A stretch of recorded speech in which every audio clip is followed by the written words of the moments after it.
I shared one Idahosa video with my workers this morning. You listen to Idahosa talk, you will think he's an immortal. You will think he's an immortal. A man did crusade, invited T.L. Osborne, and then the government said they will take the field from him and he will not be able to do crusade. He went on TV and he said there will be lightning, there will be thunder, rain will fall 24 hours, they won't be able to play match. 3 hours, government called him, gave him another stadium, took all the equipment there. They were begging him, Idahosa, we are sorry. Me, when I check into rooms, I used to check everywhere because I know that this thing I'm preaching, there are people who are somewhere waiting for me to make a mistake. In case you are watching, let me announce to you, you will wait till you die. The one who called me, he said he's able to keep whatever is committed into his heart. This life is sold. So sometimes when I enter a hotel room, I check everywhere.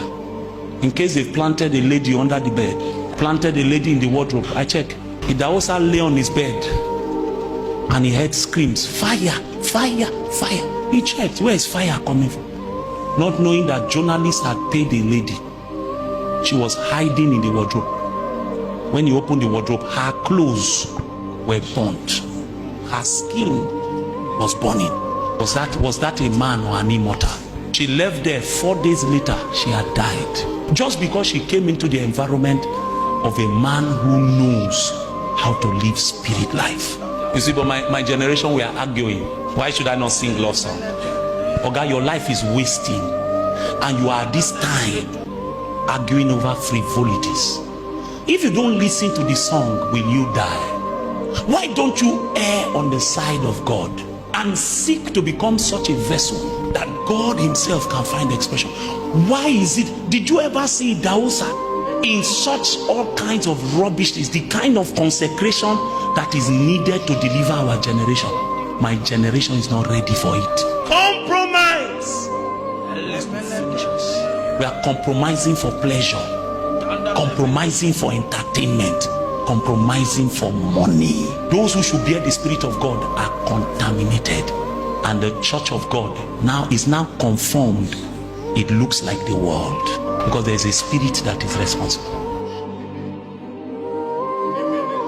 There's a book I read. I just a pastor, one of my pastors came to see me from, I think, Ozoro, and was asking me some questions. So I was sharing with him as a brother, just giving guidance. And I told him, this book, I need to get you a copy. Written by one of our fathers, Gbile Akanni. The title of the book is Tapping into God's Resources for Life and Ministry. If you love money, don't read that book. Brother Gbile will damage you. He will damage you.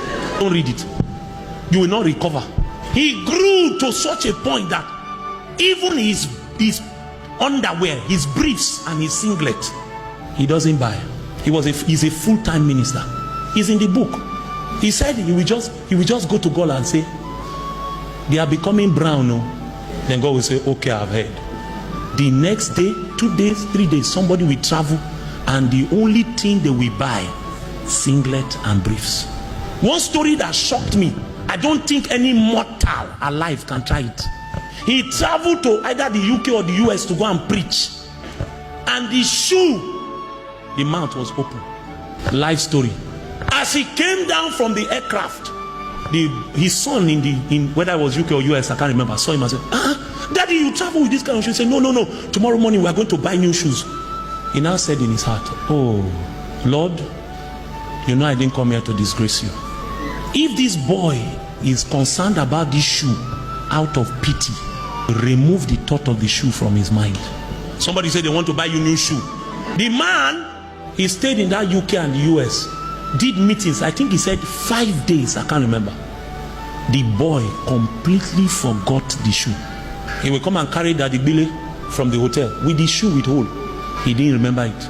It was as they escorted him to airport. You know when you carry somebody to the airport, then you people G's, then they now say it's time to board. It's okay, bye-bye, oh. Then he carried his bag about to board. The boy saw the shoe and said, hey! So Daddy, the shoe. He just smiled. He knew that it was not God that moved the man's heart. It was pity. That the Gbile doesn't want anything from you from pity. What he wants is what God told you to give him. Some of you have learned how to be master pity party celebrants. You don't know the way to trust God.